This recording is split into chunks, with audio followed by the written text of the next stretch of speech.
नमस्कार, मी अश्विनी. आपले स्वागत आहे आपल्या स्वामीमय झालो या चॅनलवर. श्री स्वामी समर्थ, जय जय स्वामी समर्थ.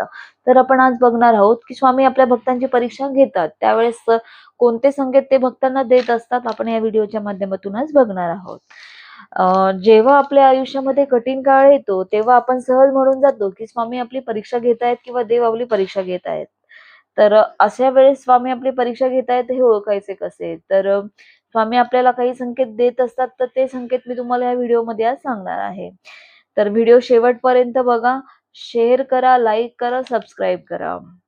तर स्वामी आपल्या भक्तांची परीक्षा कधी सुखात घेत असतात, कधी दुःखात घेत असतात, तर कधी ते अनपेक्षित भक्तांची परीक्षा घेत असतात. तर जर भक्तांना अशा वेळेस तुम्ही स्वामींवरचा विश्वास अटळ ठेवला, तर समजून जा की तुम्ही स्वामींच्या परीक्षेमध्ये उत्तीर्ण झाला आहात. किंवा मग तुम्ही जर अशा परिस्थितीमध्ये मन तुमचं थोडं जरी डगमगलं किंवा स्वामींवरचा विश्वास थोडा जरी कमी झाला, तर समजून जा की तुम्ही स्वामींच्या परीक्षेमध्ये नापास झाला आहात. तर आजच्या व्हिडिओमध्ये मी तुम्हाला स्पष्टपणे सांगणार आहे, जेव्हा स्वामी आपल्या आयुष्यात येतात, तेव्हा ते आपल्या आयुष्यात जेव्हा ते परीक्षा घेतात, तेव्हा ते आपल्या आयुष्यात काय-काय घडवून आणतात.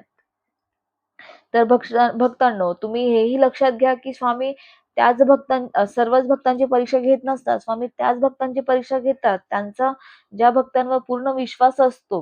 स्वामी पाहत असतात, की हा भक्त आपल्या भक्तीच्या मार्गावर किती काळ ठाम राहतो आणि कितीही कठीण प्रसंग आला तरी तो श्रद्धा ठेवतो की नाही. तर भक्तांनो, बघूया स्वामी ते कोणते 3 संकेत आपल्या भक्तांना देत असतात, ज्यावेळेस ते आपल्या भक्तांची पहिला संकेत, आपल्या आयुष्यातील दुःख जेव्हा शिगेला जाऊन पोहोचते. तर भक्तांनो, स्वामी आपल्या भक्तांची परीक्षा घेतात, तेव्हा त्यांच्या आयुष्यातील दुःख हे शिगेला जाऊन पोहोचते असे वाटू लागते, की आयुष्यातील सर्वच दरवाजे बंद झाले. कुठे जावे, काय करावे, कोणाकडे मदत मागावी, काहीसे कळेनासे होते. तेव्हा आपण सर्व प्रयत्न करतो, धडपड करतो, तरी हाती येतं ते अपयशच. तर भक्तांनो, अशा वेळेस मन हताश होऊन जातं आणि मनात एकच प्रश्न उभा राहतो, इतके करूनही काहीच का होत नाहीये? हातात फक्त अपयशच का येते आहे? तेव्हा समजून जा भक्तांनो, की स्वामी आपली परीक्षा घेत आहेत. तर भक्तांनो, स्वामी यासाठी भक्तांची परीक्षा घेत असतात. जसं हिऱ्याला चमकवण्यासाठी त्याला तासावेच लागते, तसेच स्वामी आपल्या भक्तांच्या परीक्षा घेत असतात, की ते आपल्या भक्तीच्या मार्गावर ठाम आहेत की नाही, आपली भक्ती ते कितीही संकट आलं तरी ते करतात की नाही. तर तुमच्या आयुष्यात पण सतत तशाच अडचणी स्वामी देत असतात. तर तुम्ही स्वामींवरचा विश्वास ठेवून श्रद्धा ठेवून आलेल्या संकटांना सामोरे जात असाल, तर भक्तांनो, स्वामी तुम्हाला कधीही हरू देणार नाही आणि एक दिवस स्वामी तुम्हाला यशस्वी करतील.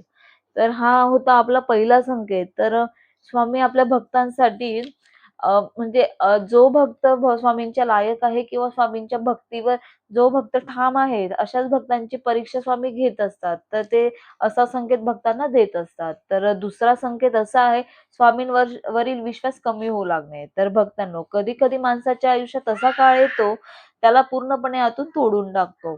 तर समस्या इतक्या वाढवतो, की मन सहनशक्तीच्या पलीकडे जाते. अशा वेळेस देवावरचा विश्वास कमी होऊन जातो. माणसांच्या मनात प्रश्न निर्माण होतो, देव आहे की नाही आहे? माझ्या आयुष्यातच असे का होत आहे? तर अनेक जण देवाचं नाव घेणंही सोडून देतात. ते नास्तिक बनतात. कारण अशी परिस्थिती ते सहन करू शकत नाही. ते सहन करू शकत नाही. काही जण वाईट मार्गाला लागतात. पण भक्तांनो, लक्षात घ्या, हाही एक संकेत आहे, की स्वामी आपली परीक्षा घेत आहेत आणि परीक्षा इतकी कठीण असते, की काही जण परीक्षेमध्ये अपयशी होतात. पण जो परीक्षेमध्ये उत्तीर्ण होतो, तो स्वतःवरील विश्वास आणि स्वामींवरील विश्वास कधीच कमी होऊ देत नाही. पण भक्तांनो, स्वामी आपल्या भक्तांच्या पाठीशी सदैव असतात.